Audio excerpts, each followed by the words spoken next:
জাতীয় গণতান্ত্রিক পার্টি জাগপার উদ্যোগে আজকে বর্তমান সরকার ক্ষমতায় আসার পরে বিভিন্ন ধরনের সংস্কার বিভিন্ন কিছু করে আগামীতে যাতে সুষ্ঠুভাবে নির্বাচন হয় এই পরিকল্পনা নিয়ে এগিয়েছে। ঠিক সেই সময় বলতে চাই আজকে যত তাড়াতাড়ি সংস্কারও চলবে এবং নির্বাচনেরও ব্যবস্থা যে প্রক্রিয়া তাও অব্যাহত থাকবে।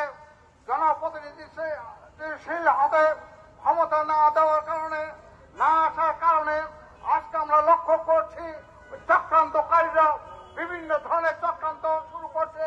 আমাদের যেই ছাত্র জনতার যে অভ্যুত্থানের ফসল তাকে নষ্ট করার জন্য বিভিন্ন ধরনের চক্রান্ত করছে। বন্ধুরা আমার, আমরা লক্ষ্য করছি আজকে হিন্দুস্তান থেকে তারা যেভাবে আমাদের দেশের বিরুদ্ধে কুৎসা রচনা করছে, বিভিন্ন ধরনের চক্রান্ত করছে, বিভিন্ন ধরনের সীমান্তে বিভিন্নভাবে হামলার প্রক্রিয়া চালানোর চেষ্টা করছে।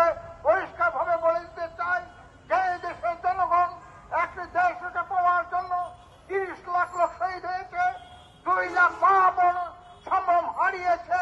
সেই দেশকে দিয়ে যদি ভারত ছিনিমিনি বা কোনো কিছু করার চিন্তা ভাবনা করে থাকে তাহলে তারা দুঃস্বপ্নের দেশে বসবাস করছে।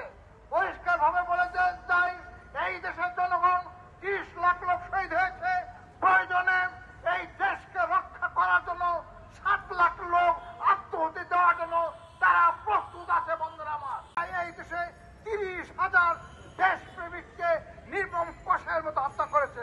সিরাজ সিকদারের মতো একটি দলের নেতা তাকেও সেখানে পরিষদের কায়দায় নির্মম ভাবে তাকে হত্যা করে এই দেশের সেনা নেতাকে ধ্বংস করে এই দেশটাকে শূন্যতার দিকে তৈরি করার জন্য এই তৎকালীন সরকার আওয়ামী ফ্যাসিস্ট তারা তাদের কর্মকাণ্ড চালিয়েছিল।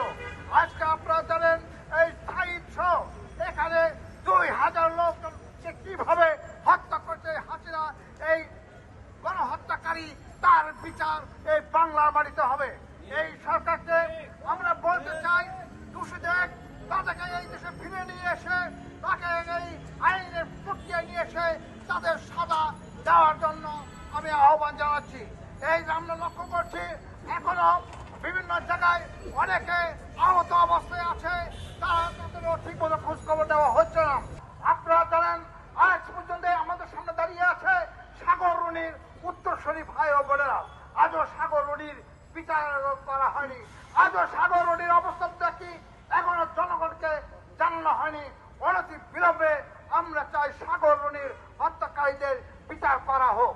বন্ধুরা আমার, তেমনি ভাবে এই যে পিলখানায় কি নির্মম ভাবে ওই ভারতের পরিকল্পনায় এখানে সেনাকে ধ্বংস করে দেওয়ার জন্য কিভাবে তারা এখানে সেই 69 জন নেতা 69 জন জেনারেল সহ সবাইকে হত্যা করা হয়েছে। আজকে তাদেরও বিচার এখনো হয়নি। আমি মনে করি তাদের বিচার অতি অল্প সময়ের মধ্যে তাদেরকে করা হোক। বন্ধুরা আমার, সারা দেশে বিভিন্ন জায়গায় আমরা লক্ষ্য করছি এখানে তো এই হিন্দুস্তান থেকে কি বিভিন্ন পরিকল্পনার ভিতর দিয়ে এখানে সংঘাত সৃষ্টি করা হচ্ছে, নৈরাজ্যের সৃষ্টি করা হচ্ছে। আপনারা লক্ষ্য করেছেন কিছুদিন আগেও এই তাদের পরিকল্পনায় ছাত্রদের কিভাবে ওই সেক্রেটারি ঢুকাই দেওয়া হয়েছিল। যারা নিহত হয়েছে তাদের রক্ত নিয়ে আমরা শপথ গ্রহণ করতে চাই। ভারতের থেকে যতই চক্রান্ত করা হোক না কেন, যত ধরনের উস্কানি দেওয়া হোক না কেন, বাংলার জনগণ তারা সবকিছুকে মোকাবেলা করার জন্য তারা সদা সর্বদাই তারা প্রস্তুত আছে।